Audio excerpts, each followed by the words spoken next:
What's going on, everybody? It's ETA Prime back here again. Red Dead Redemption has finally come to PC, and in this video we're going to be taking a look at it running on the Steam Deck. Now, I do want to mention that at the time of making this video, it's a few hours after the initial release of this game on Steam. You will need to sign in with your Rockstar account. Unfortunately, that's how it is with this Rockstar game. And at the time of making this video, it's not Steam Deck verified, but I can tell you it does run pretty well here at 60 FPS, and you can get this to run at 90 on the Steam Deck OLED. You just have to take those settings way down, but personally, I don't mind playing this at 60. I played through this years ago on the Xbox 360 at 30 FPS, and I don't even think it was locked at 30 on that thing. So running it at 60 on a handheld, in my opinion, is pretty awesome. Now what I'm going to do here is jump into my game capture so I can give you a look at the settings that I'm using here. Unfortunately, we can't go into this, set it to Ultra, and run it at 60. We do need to adjust a few things. I've got this set at 1280 by 720, and on the Steam Deck I'm running at 800p, refresh rate at 60, frame rate cap 60, VSync is on, triple buffering is also on. Moving down, we've got a full quality preset. I went to high and then adjusted a few things from there. Shadow quality, still at high. Shadow softness, CHSS. Shadow blend, smooth, X8. I am using FSR3, set to balanced.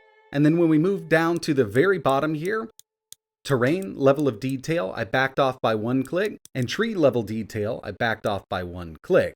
These are the settings that I'm using on the Steam Deck OLED to get a pretty steady 60 FPS out of it. But like I mentioned, if you don't mind turning everything down, you can run this at 90. Personally, I think it still looks good like this, and I know we're on a blown up screen right now. On the Steam Deck OLED 7.4-inch display, it looks really good here, and I'm super stoked to go ahead and play through this.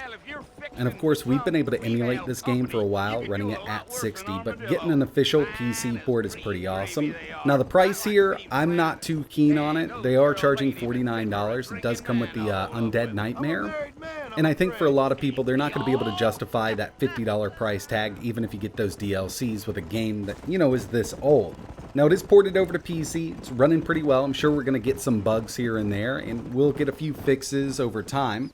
Not sure if this is going to get Steam Deck verified or not. But again, in order to play this, you will have to sign into your Rockstar account. But I've always been a big fan of the Red Dead franchise, and if you've played Red Dead 2 and haven't played this one, keep in mind that Red Dead 2 is actually a prequel to Red Dead Redemption.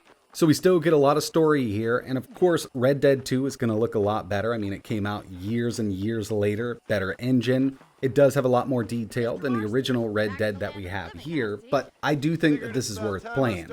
Maybe wait for this to go on sale, because at $49.99, even with that Undead Nightmare DLC, I'm not sure if a lot of people are going to think it's worth picking this up.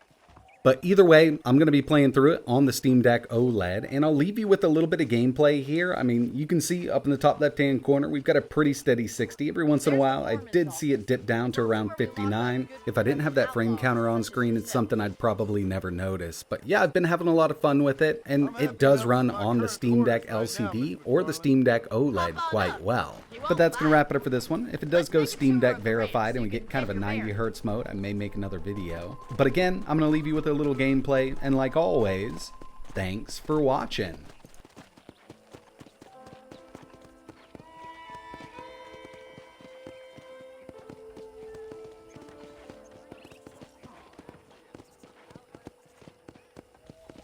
To your right is the general store. You won't find Parisian high fashion, but it's good for the essentials.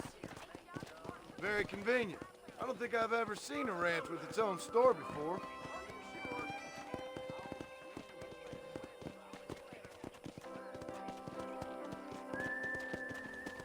And here's the corral. This one's for the horses. What do you think? I'm no expert, but it certainly looks like a fine corral. I suspect you've stolen more horses than you've broken. Now, where'd you get such an idea? First impressions are hard to erase. Hello, mister. That's the train station. Things sure have changed since the line finally got finished, bringing in all sorts of new folk like yourself. Is that such a bad thing? Change is only good when it makes things better.